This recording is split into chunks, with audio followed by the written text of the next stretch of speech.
What's going on with the Wells High School musicians? Auditions for All-State were held on November 20th at Edward Little High School in Auburn. 12 students from Wells High School tried out for a position in the May All-State concert to be held on Mount Desert Island. All-State musicians are the top vocalists and instrumentalists in the state of Maine. Chris? It's here. The latest edition of the Wells Street Journal is out just in time for the Thanksgiving holidays. The paper is a 12-inch tabloid that is produced monthly by the Wells High School journalism classes under advisor Janet O'Donnell. The paper is entirely written and produced by the students in the journalism classes, with money for production being raised through local advertisers. Congratulations are in order. The rank of Eagle Scout is achieved by very few young men, but Andy Bear, a scout in Troop 300 of Wells Branch, received this award on Sunday, November 15th. This is the highest rank that a Boy Scout can achieve. The road to earning the rank of Eagle Scout is a very long and difficult one, with only 1 to 2% of all Scouts finally achieving this momentous award. Congratulations, Andy. Speaking of hard work, a Wells citizen has earned the reputation for helping friends in need. His name is Howie Huff, a custodian here at Wells High School. He has been responsible for organizing numerous fundraisers and has taken charge in helping other people. Michelle Cleveland had a chance to speak with Howie earlier this week.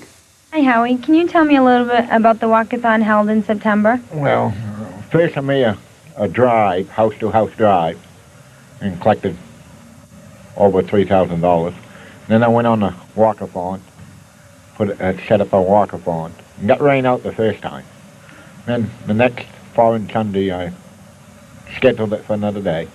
And I had some people who was going to stay over, but that rain out and got rain out, so I had 13 people show up in that, and that went along pretty good. It was nice and warm. What was the purpose of this marathon? To raise money for a family that he fell out of a tree and busted his back in a wheelchair, resting life. Okay. How much money was raised between the house-to-house drive and the walkathon? $4,000 altogether. Where else was money collected from? Seven other states that came in the mail. Way from New Jersey was the longest one. And I was real happy. That's good. I took up a lot of collections, and that's the best one I ever done. And anyone ever need it again, I just soon be the guy out there doing it for them. Okay, thank you. This has been Michelle Cleveland reporting for Wells High FYI. Now back to the studio. Good evening, I'm Chris Decatur. And I'm Rob Pickett. Welcome to FYI Sports. The winter sports season is almost upon us, and it will all kick off on November 30th as the Lady Warriors will travel to York. Their first home game will be December 3rd against Marshwood. The boys will host York December 1st in their home opener, and the wrestlers will start with a meet at Camden against Dover Foxcroft and Camden on December 5th. The indoor track team will get off to a running start December 18th at Bowdoin against Old Orchard, Skowhegan, and Winslow. Winter track is off and running with a practice starting this past Monday, November 23rd. With the majority of the girls returning and about half the boys back, the team should be in fairly good shape for their first meet. In the words of senior track star Dan Dulong, considering we are young, it will take a while to get going, but by mid-season we should have enough experience to contend. Chris? The wrestlers are going to kick off their 87-88 season December 5th at Camden against Camden and Dover Foxcroft. Coach Mark Luia has a positive outlook for this year, and Rob Sullivan had a chance to talk with Coach Luia. So, Luia, how do you feel the realignment of the weight classes is going to affect your team this year? Well, I think what they've done is they've moved the weight classes. There's no more 98, all right? So I think that's going to help us out because we had a hard time keeping a kid down at 98 pounds. What they've done is they moved it up to 103, which I think is a lot better. And then what they did is they put more weight classes in the middle of the weights. All right. The reason why they did that is they felt that there were a lot of kids at those weight classes, and there were fewer weight classes for the number of kids that they had. What they did is they spread, those weight classes out so that more kids would get a chance to wrestle. All right. There's 13 weight classes now instead of 12, and I think it's going to help us out a lot because we were one of those teams that had a lot of kids in those middle weights. Okay. What is your strong point this year? What kind of classes are going to be tough this year? Well, I think we're going to be tough, really, overall. We've got, some upper weight class kids that are going to be really good. We lost, some kids that were really good last year, you know, but I felt that the kids that were behind him, you know, were real good. You know, they weren't. We had exceptional wrestlers at those weight classes last year, but we had some really good kids that were behind them. You know, that couldn't fit into the lineup. But this year they are. You know, so I think again we're going to be tough in the upper weight classes, and I think this year, unlike last year we were rather weak in the lighter weight classes, and I think we're going to be stronger this year in the lighter weight classes. Were you pleased with the turnout on the first day, or did you expect more? I expected a little bit more, but I think the kids that we have are real quality kids, and you know, I'm happy with the turnout that we have. Have you had a chance to sit down and set any goals this year? Not really, not yet. I think as far as goals, I haven't really looked. You know, I'm not looking to anything yet. I think I'm just going to wait and see how the season starts off, and then as the season progresses, I will probably pick up some goals along the way. Okay, thank you very much. Now back to the studio. Preseason play dribbled into high gear for the Lady Warrior basketballers last week with 2 scrimmages. The first scrimmage featured Wells against the Class A Sanford Redskins. Although the Lady Warriors got off to a slow start, they managed to pick up the pace with pure aggressiveness, and by the third quarter, put a little pressure on the Redskins. Wells fared well, managing to win 3 out of the 6 quarters. The second scrimmage was against, a Class A giant, Bonnie Eagle.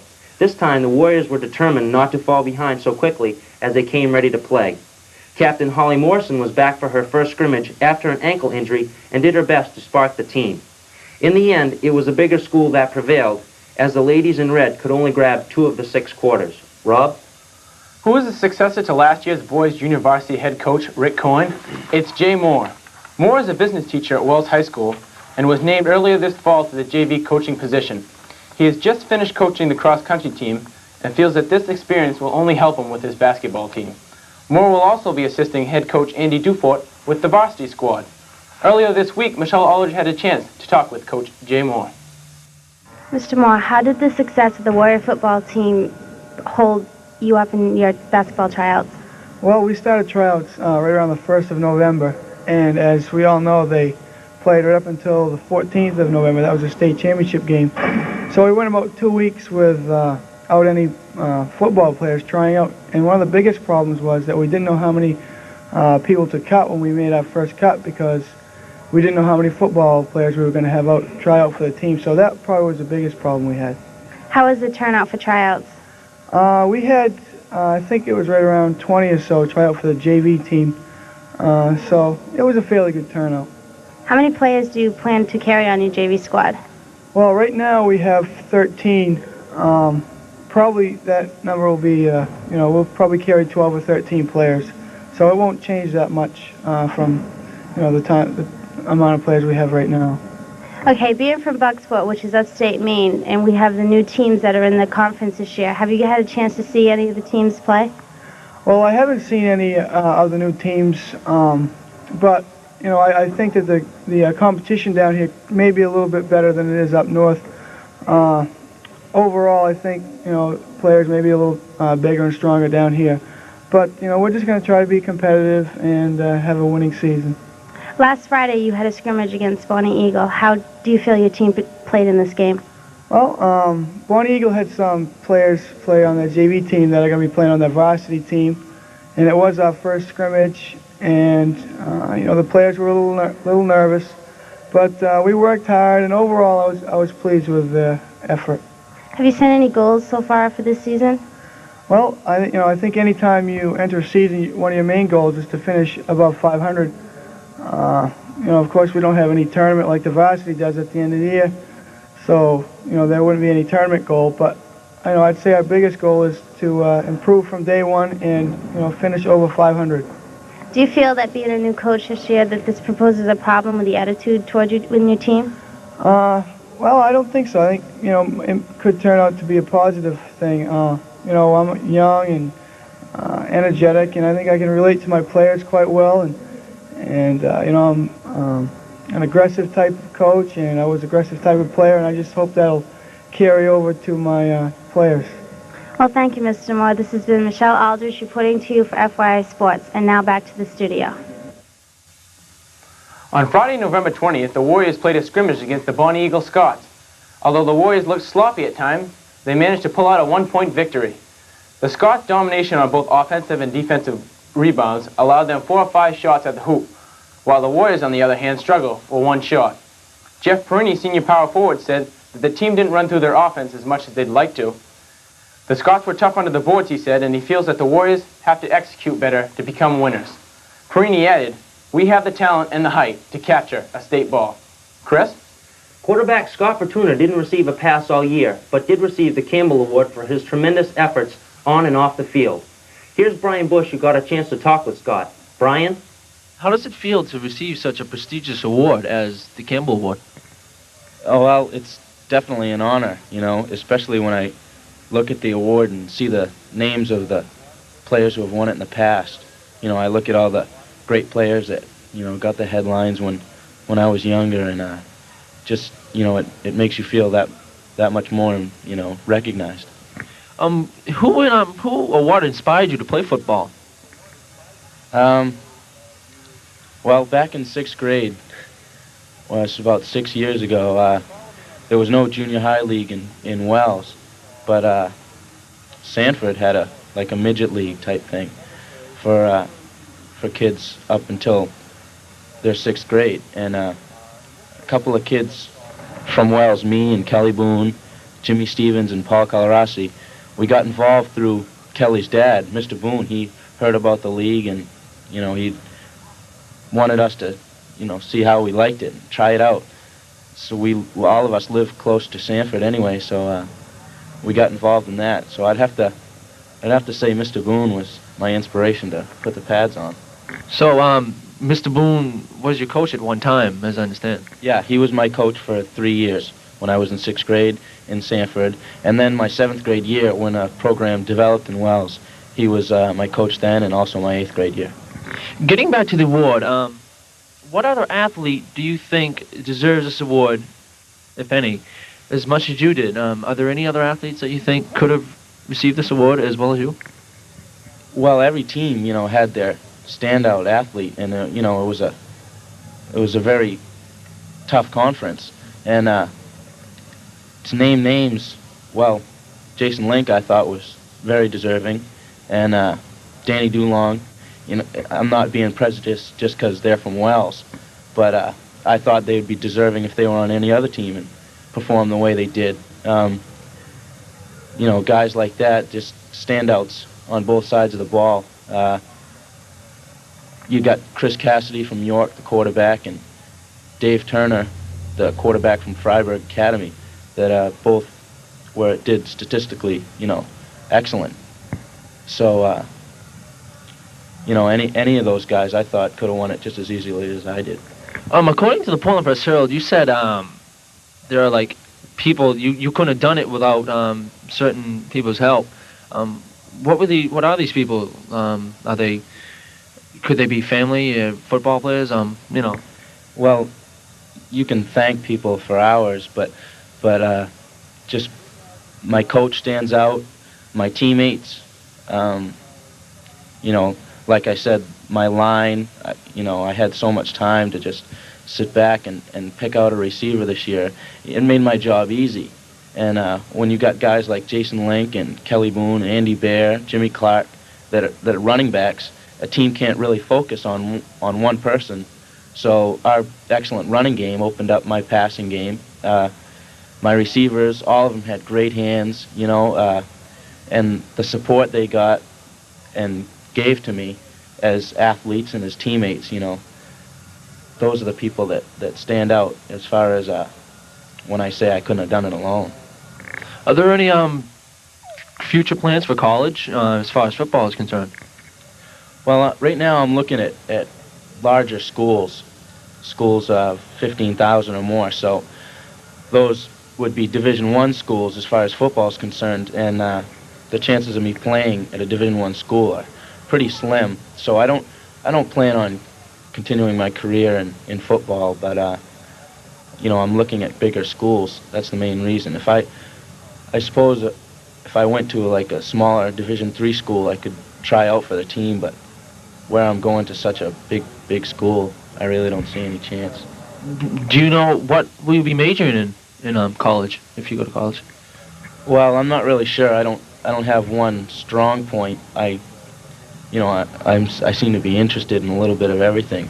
There's nothing that really stands out. I'll probably have to claim a major when I get there.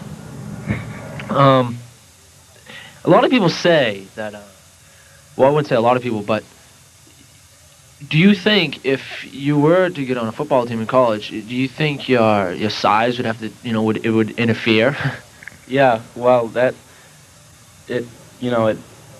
a couple times in high school, and I had a tough time seeing over my line, and I had a big line this year, but these are only high school kids. I can't imagine playing quarterback in college. We had a couple of patterns. Our receivers go over the middle, and I just have to know where they are, and I have to get used to their patterns. Sometimes I just throw it where they're supposed to be and hope they're there. Well, I thank you, Scott. This has been Brian Bush, the limelight on Scott Fortuna. This is Brian Bush for Wells High FYI.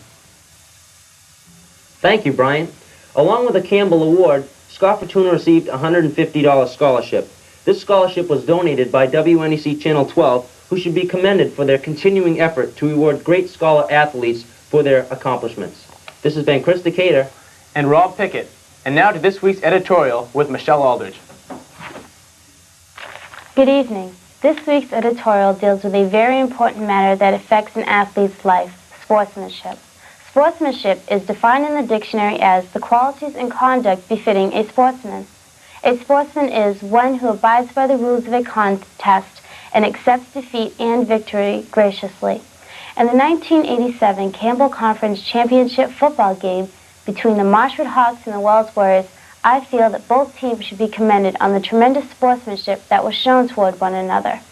The Marshwood Hawks, I feel, can be defined as true sportsmen, for they accepted the defeat and the termination of the nation's longest high school football team's winning streak of 45 games.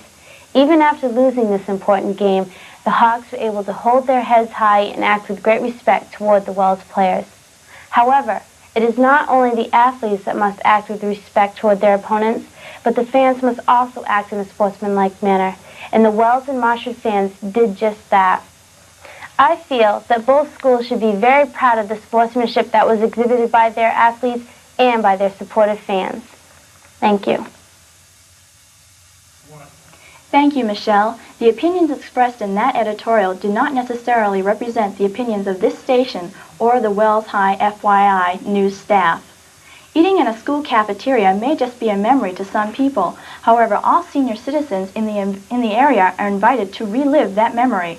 The Wells-Ogunquit Adult Education Program cordially invites all senior citizens to join the students and faculty at the Wells High School cafeteria on Wednesday, December 2nd. Lunch will be served at 11:45 a.m. and the cost is $1. As a special treat, holiday desserts will be prepared by Arlene Boston's home economics classes, and they will be served after lunch in the home economics room. The community chorus will entertain with Christmas carols as well as leading in a sing-along. Please call the Adult Education Office at 646-4565 for reservations. Chris? Here's a reminder to all those people who wish to add points to their license. The Wells-Ogunquit Adult Community Education Program is sponsoring a defensive driving class. The class will be held on Tuesdays and Thursdays for 2 weeks, beginning December 1st. Students who complete the course will earn 5 points on their license. For further information or registration, call the Adult Ed office at 646-4565. The Adult Ed program will also be offering a one-night holiday microwave cooking class on December 9th from 7 p.m. to 9 p.m. at Wells High School. The class will cover the concept and the history of the microwave oven, proper dishes to use, and various ways to cook holiday foods. There is a $3 charge for the class. Please call the Adult Ed office at 646-4565 for reservations. Mickey? The Ogunquit Selectmen last week heard from John Cavaretta, operator of the Village Food Market, about vandalism in Veterans Park in Ogunquit Square. Cavaretta said lights have been broken and graffiti is turning up on park benches. In addition, the place has become a youth haunt, just as it was in the flower power days of the late 60s and 70s. There have also been reports of rude behavior and abusive language at the park. A no loitering ordinance was suggested, but a local attorney, Brad Moulton, who attended the selectmen meeting on unrelated business, said that such ordinances are usually ruled unconstitutional. And other community news, according to the Wells Corner Fire Chief George Finch, the new fire truck should arrive in December or early next year.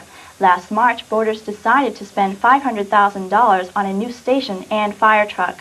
The truck will be a Class A pumper which can carry 5 firefighters and up to 1,000 gallons of water. It is also going to carry medical rescue equipment and the jaws of life. Chris? The days of backed-up traffic on Route 109 seem to be coming to an end.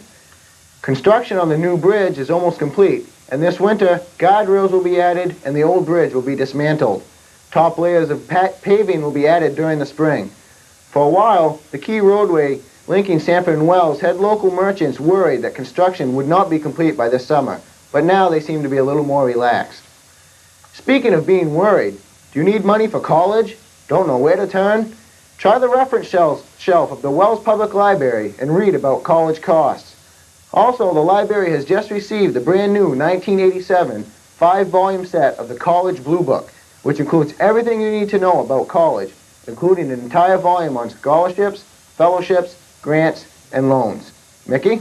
Since being a parent is often a stressful job, Parents Anonymous of Maine has announced the formation of 2 York County support groups. Local volunteers have organized a concerned parent group which meets on Tuesday nights in Ogunquit. For further information, call 646-2601 or 646-5001. There are no fees and all the meetings are confidential. This group is run by volunteer facilitators and offers an opportunity for parents and grandparents to get together, share experiences, brainstorm, participate in educational sessions, as well as becoming involved in the community. Parents Anonymous is sponsored by the Diocesan Human Relations Services, and they are celebrating their 10th anniversary in the state of Maine. Another community activity is the Wells Al-Anon Family Group meets every Thursday at 8 p.m. at the Wells Congregational Church. Al-Anon is a fellowship of men, women, and children whose lives have been affected by the compulsive drinking of a family member or friend. This program is spiritual, but yet not religious. Anyone feeling the need for this program will be welcomed. Chris? Would you like to attend a high school dance that features a live band? Students at Wells High School will get that chance in January when the band Dark Blue hits the gym. Dark Blue is made up of 4 sophomores, and the dance is being sponsored by the class of 1990. The band will feature Tim Terrio on vocals and lead guitar, Ryan Collins on bass guitar, Eric Bacon on drums, and John Basil on guitar and backup vocals. The debut of Dark Blue was on November 5th of this year in the Wells High School auditorium. The band is looking forward to playing at the dance. Michelle Cleveland was able to meet with 3 members of Dark Blue. Timmy, how long have you been playing together? We've been playing for about a little over a year now. We started our freshman year at the beginning, and now we're sophomores. Ryan, what type of music do you play the most? We play a lot of 60s music, mostly blues-oriented music like Cream or Jimi Hendrix. Okay. Eric, how did you all happen to come together? Tim and I started in 8th grade playing, and then John and Ryan came in the band after. Okay. Ryan, how did you ever get the name Dark Blue? A friend of ours named Kyle Willett made up the name, and we just stuck with it. We really liked the name he came up with, so we kept it. Okay. Timmy, what type of goals do you hope to accomplish in this band? Well, we hope to maybe make a little bit of money out of it, but we're not really in it only for the money. We just like to play, and we kind of want to get together as a band and progress better and be better together. Okay, thank you very much. This has been Michelle Cleveland reporting for Wells High FYI. Now back to the studio. Thank you for joining us live this week. There will be no show next week. But we will be back the following week. Have a happy and safe Thanksgiving. Good night.